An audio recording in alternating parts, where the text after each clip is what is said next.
Have you ever wanted to be a published author, but you just don't know how to start? We're going to find out today on the Believe Retreat. Let's bring on my co host, Francine, and also our special guest today, Diane Pratt. She is a certified life coach, Reiki master, and the editor of an upcoming anthology. We're going to talk about how we all got started. Francine and Diane, it's great to see you. Hello, everybody. How are Hello, you everyone. doing? So great to be here. Thank you for having me. Yes, and I love how we don't have to worry about distance because tell everyone where you are, Diane, located. So I am in Westchester, New York. There you go. And how quickly can you get to downtown Manhattan?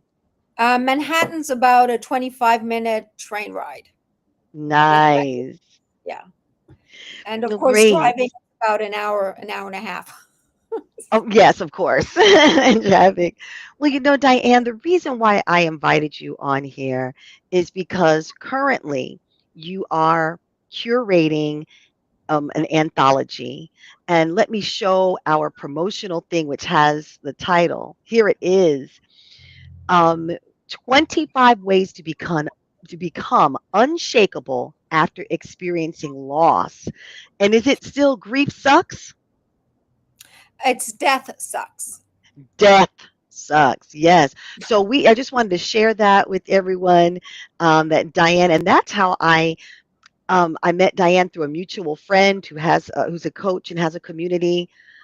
But before you were looking for authors to be a part of Death Sucks, just tell us again how your coaching career started, and then we'll go back to your experience as a writer. Okay, but let's start with the coaching. Okay. So my background is retail. I was always in the field. When I got tired of the field, I went into corporate office, and but it always entailed coaching. And the type of coaching I did wasn't just company information. It really was one-on-one to the human side. So when I was in the field and you managed a store and you had a sick child, a sick family member, how do you concentrate on making your figures, um, taking care of your team, and being there for the customer, and at the same time worrying about your baby or husband or whoever that is, or wife, because men were involved as well. And that really gave me a great foundation on how to coach to the personal need of a person. Oh, beautiful. And that's yeah, so I did that for about 25 years. I was in that industry. And in retail, it's all about the human side, or at least when I came up, it was all about the human interaction. Yes. And so that was a great foundation for my training prior to getting my certifications. Right. And in addition to your certifications, of course, a lot of times things happen in our lives that really pour Mhm. into that so that we can add so much value from our lived experience. What about your lived experience piece that helped with the coaching and even the book? So my lived experience is that my husband passed away unexpectedly. Mm, And in business, when you have an immediate family member, a spouse or child, you get about 2 days, maybe 3 days of bereavement. mhm. And then the expectation from society and everyone else is that you're la-di-da back to normal. Well, life is not normal. The routine, everyone's life goes on as normal, but our individual life is not normal. And I had a great boss. He said, take as much time as you need. It ended up to be about 3 weeks, and then I actually got bored. And my first day back to work, um, because we were a leased apartment, I did have an office in the department store at that time. I was out in the field. And the secretary for that department walks in and says, we're celebrating so and so's birthday. Would you like a piece of Mhm. cake? And I just broke into Ah, tears the last thing my husband and I did was celebrate our birthdays. Oh, So I trigger without it just, and of course, beginning of bereavement, you cry for lots of things because everything reminds you of the situation or of the person. And she, of course, was, she was like shocked. She didn't expect that reaction, and neither did I. And I just heard someone say she just lost her yeah, husband. And, and so that goes on. And then, of course, I noticed that friends and even family members that were not that close, because our grieving and bereavement, the intensity is depends on the closeness of the yeah, relationship. yeah, Because, even siblings that are 10 or 15 years apart, and whether a brother or sister dies, if they were not close, they're not going to grieve and as intensely as the sibling that's only 2 or 3 years apart from the one passed, because they had a different relationship. yes.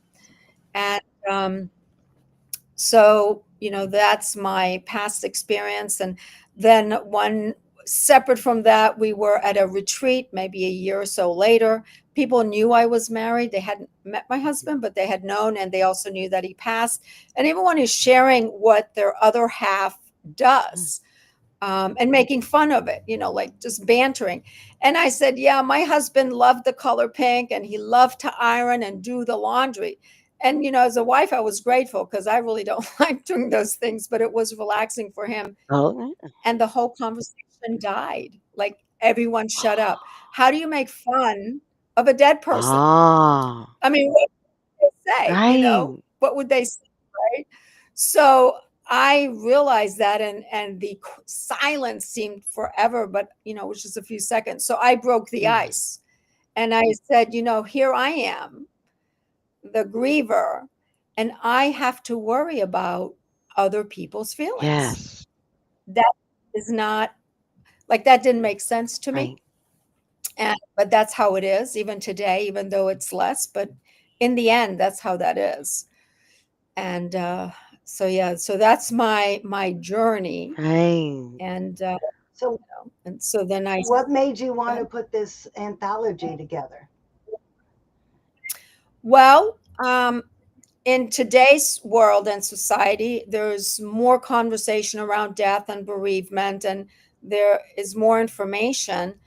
And the book I'm writing is really for someone that has not gone through bereavement, and to understand what that is.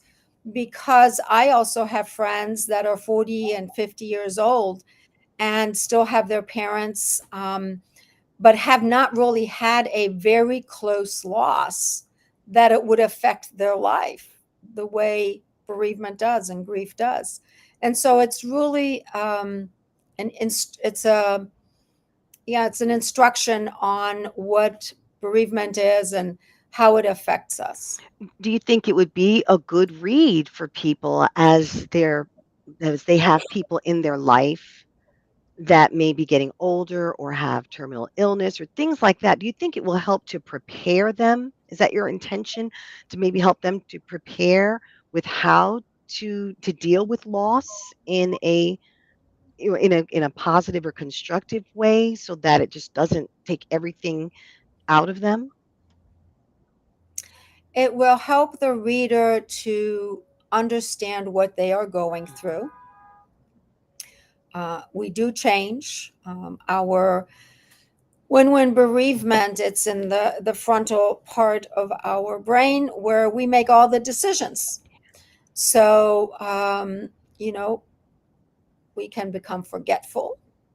Different things can happen to us physically. So grieving is not just an emotional, mental thing; it can be a physical thing. So it will help the person that is going through grief for their very first time, and it will help the person that has a friend that is going through grief understand why they are the way they are, which is not normal. Right. You know, normal in the sense of how you were before. Right.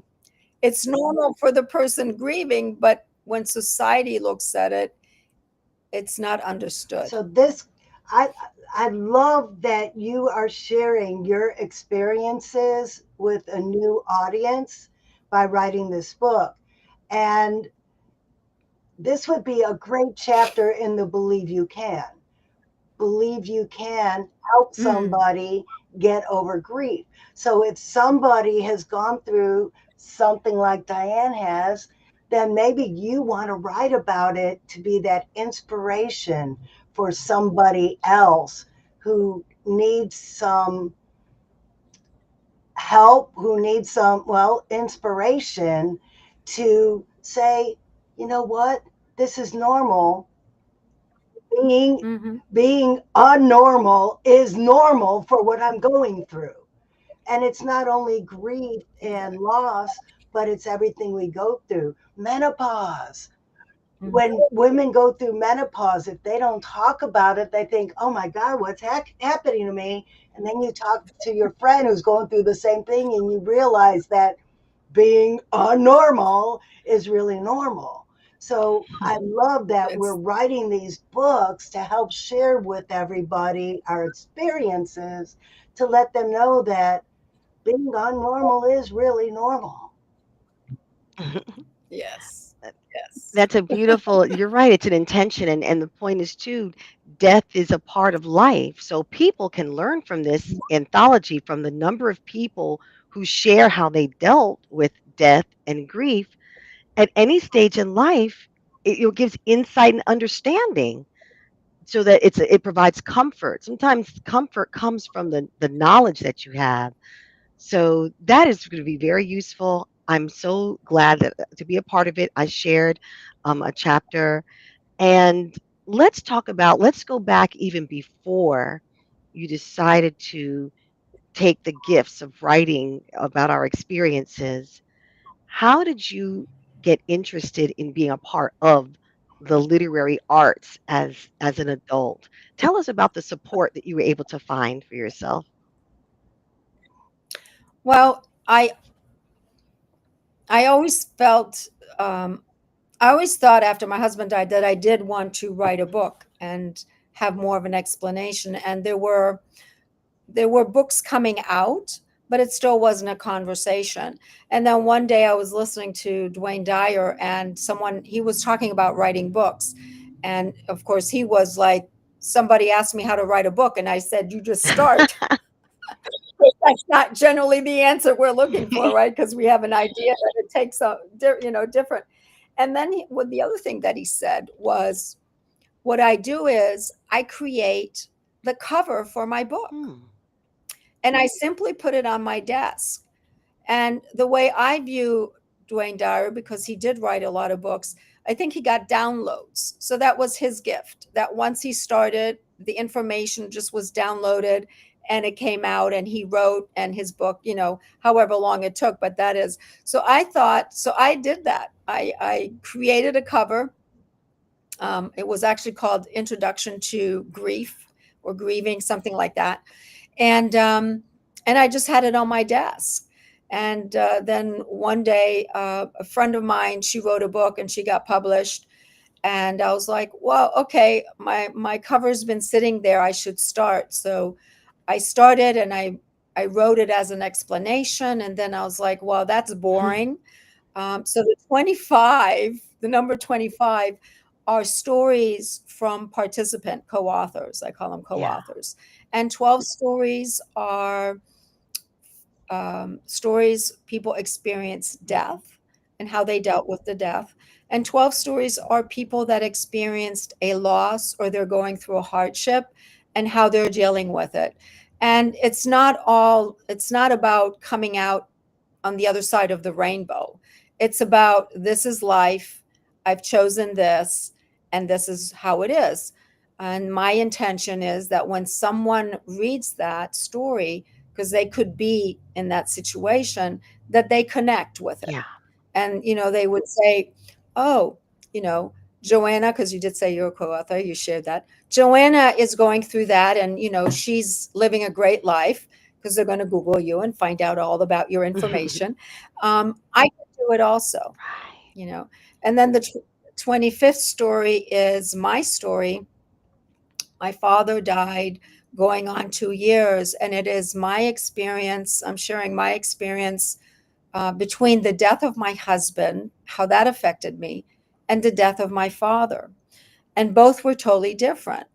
And I thought when my father would die that I would fall apart, and I didn't. But I also intentionally created the last 3 years of his life, I created a calling him. I called him 2 or 3 times a week, Mm, and that was intentional. good.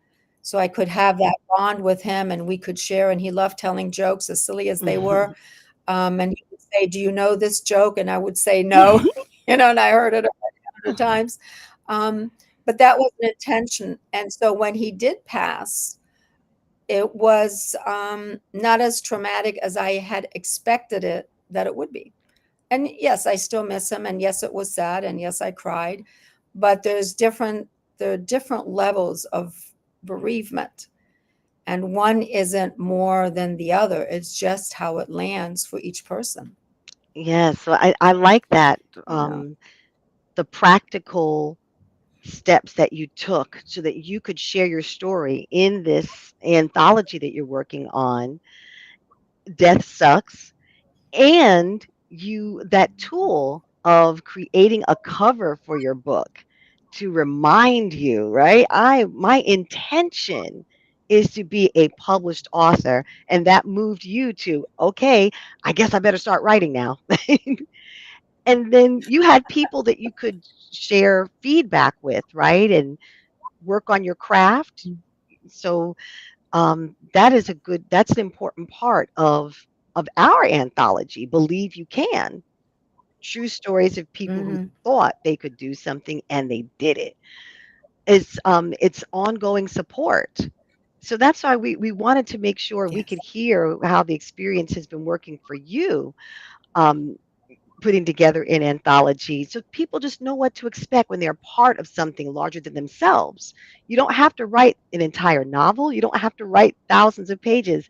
Just start with 1,000 words, and and Mhm. be a part of a community. That's what the our Believe Retreat is, a community, so that people can craft their storytelling, their writing, their Mm, description, and take their time doing it with supportive people who've been there and done that, published, to help mm. them with that path.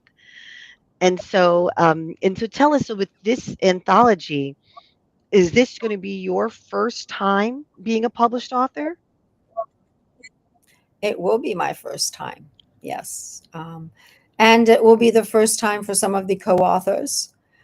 So I'm excited about that for them because what I offer my co-authors is if they have a business, to have the business, the reference section, and to be also the reader can also contact them if they need the business, or their story resonates and they want to have further information. So yes, I'm very excited. I love that part of the anthology, and here's why. Business owners need more visibility to get the word out about what they do. And sometimes Mm, we're not good at tooting our own horn. But when you get this yeah. group of authors together and you get to know each other during the writing process and you're promoting the book together, it's just natural that you promote what you're doing outside of the book. For instance, you are a Reiki master, correct? So when we're promoting That's you in a book, we could also promote you as a Reiki master. And when yes. people find out, I especially where you're located, Oh yes, I'm I'm located sorry, I in think there's a Bronxville, New delay. York. Is it okay Yes, now? and so you can. Uh, Okay, yep, I it's a mean, little bit. Yeah, so I was just, I'm located go in ahead. Bronxville, New York. Yes, yes. So what I was saying is that when a person learns about, is so interested by the story that's in an anthology, and then they want to read up about the author, who shared their story. Um, they find out where they're located, and there could be some networking and connection, and you can even have a client. That's just an Absolutely. example, right? And so, do you have some ideas of events or whatever with the authors who are in your anthology, or do you have some things in mind to help market? Just curious.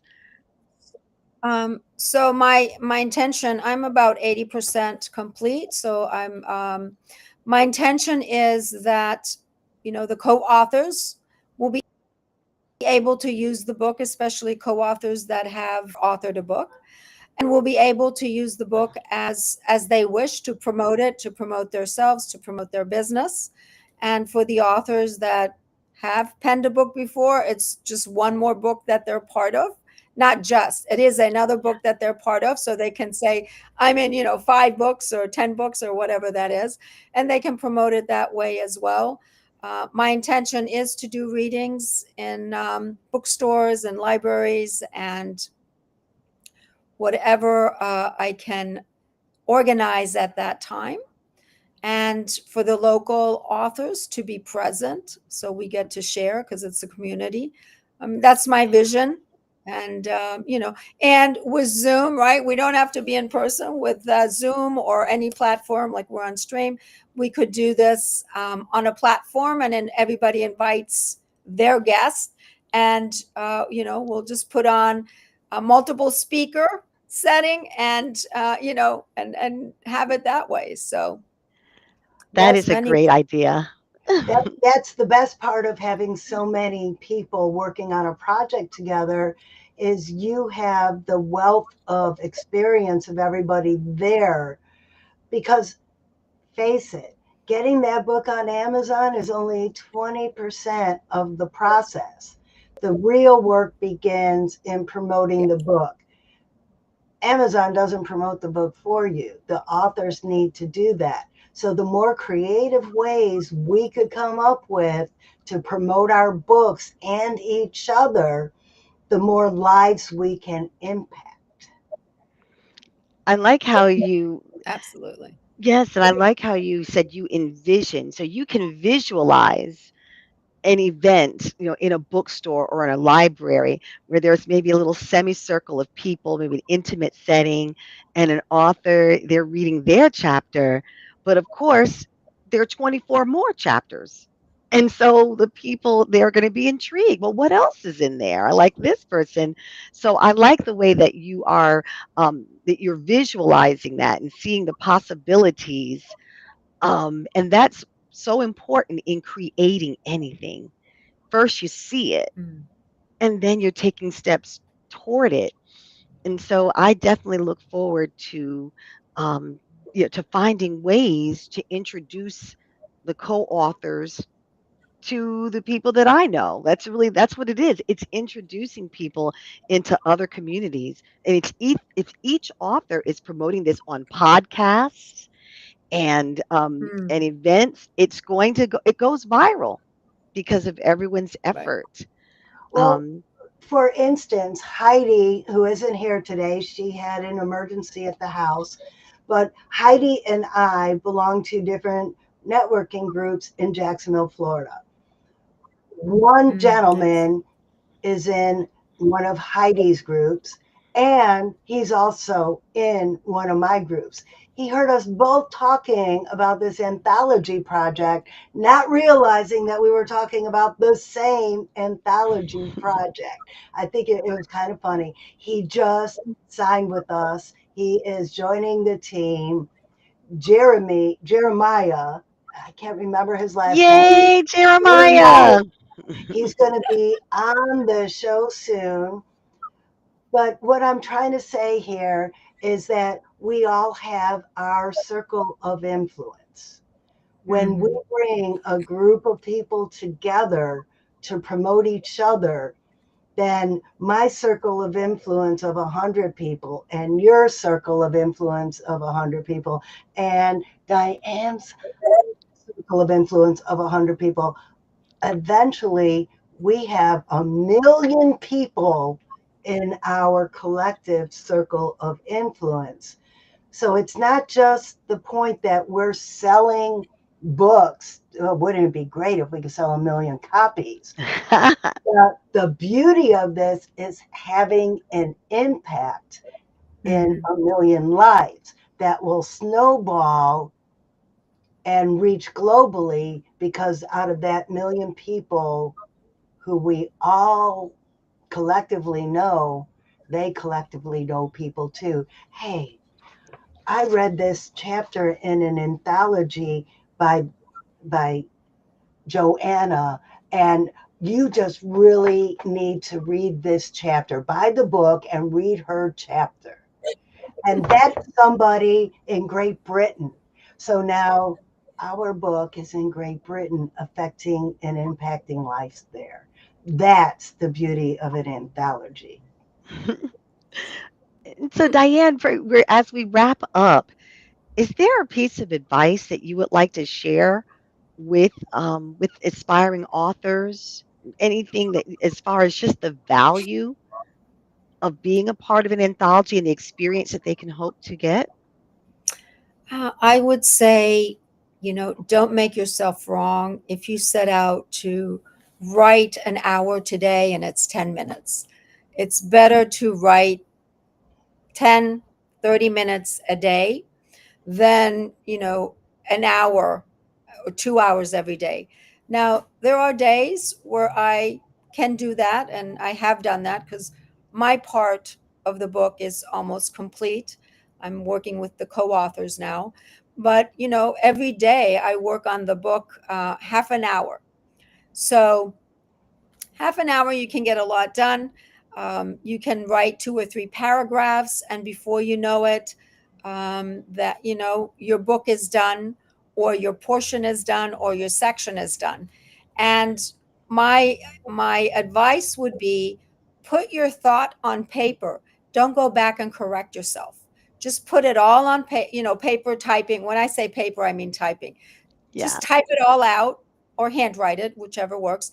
And then when you feel like you're done and you've said everything you want to say, then go back and reread it and reorganize it. But just get it out. Because if you get it out and then you come back and you correct it, it's I found it's a longer process, and it stops the flow. Yeah. That's just that's how it landed for me. And you know what, and that was hard, because when I go back to my English papers that I had to write, we, the way I did it, I wrote it, rewrote it, and rewrote it until I thought it was correct, right, or whatever but I would just say, don't make yourself wrong if you wanted to write an hour or two and you did 10 minutes.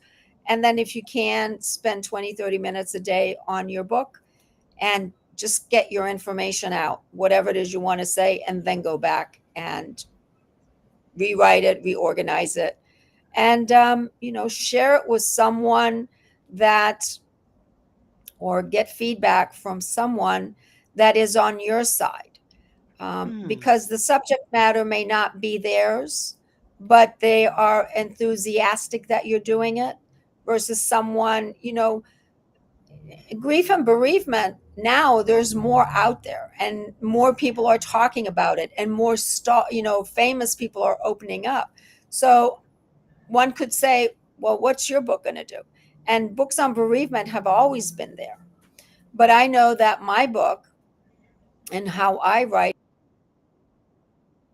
there. I know the 25 stories that others are sharing are not on a shelf, right? So Mhm. don't worry about it. You could be the 100th book. There's a person out there that needs to hear what you have to say, so they're able to continue on their path. I love that. That is a perfect way to put a bow on this. And I really admire your consistency and your discipline. You stay productive by being active. And that's what you've been doing, dedicating that time every day to work on the book. That is wonderful advice. Thank you again, Diane Pratt, for being with us. What is the best way that you would like for us to have people engage? Like Facebook? You're active on Facebook or? I am active on Facebook under Diane Pratt. Okay. They can they can also text me at 914 8877. Did you get that, Francine? So you can add it to the post? I did not. I'm looking for her link on Facebook and I'm going to post that first. Okay. And then I'm going to put, let me put in the chat so we can cut and paste that. Bloop. Thank There you we so go. much here. Your Facebook. All right. And let's give a shout out to your friend, Jenny Powell, a friend of Francine's, is watching us on YouTube. Just giving a shout out, some Hi, love. Jenny. And then, and here, here we are. So contact Diane Pratt. So, Jenny, this is why I couldn't call you on the phone. Deb. Okay. And then, yeah. So what's your phone number, Diane, again? I can text me at 914 589 8877. All right. 914-589-8877. Text, please. Boom. We've got that as well. Thank you. And so let's take a quick peek at next week before we wrap up for today. Um, That and this is, is, that is not next week. that is not next That week. is That's that is okay. old. Yeah, that's old and over. We'll have something for you. Yes, The we will. Believe Yes, we will. Sisters, we always have something for you because remember, everyone, if you can conceive something in your mind, then you can believe it in your heart and therefore achieve Mm. it, create it, doing it. So remember, from your head To your heart. to your To your hands, Uh, hands. yes, Yes, you you can. can. Yeah. Till next Take care, week. everyone. Thanks so much for joining the Believe Retreat and our special guest, Diane Pratt. We love you.